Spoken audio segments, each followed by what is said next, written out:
Hey, it's Leo from Family Parkway Mazda. I'm going to be showing you how to connect your phone to your Bluetooth in your vehicle. Now the first thing you're going to do is turn on the vehicle. Wait for the screen to load up. After the screen loads up, you're going to want to click on the media center in your bottom left corner. Scroll down on the option menu until you see Bluetooth stereo. You click that. It's going to tell you that there's no devices plugged in, so you add device.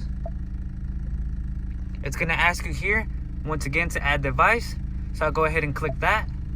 Search for sync on your device and select sync once it is found. Then it will give you a PIN code in which you go to your iPhone Bluetooth settings, search for sync, click it, and make sure that the number popping up on the screen matches the number and your cell phone.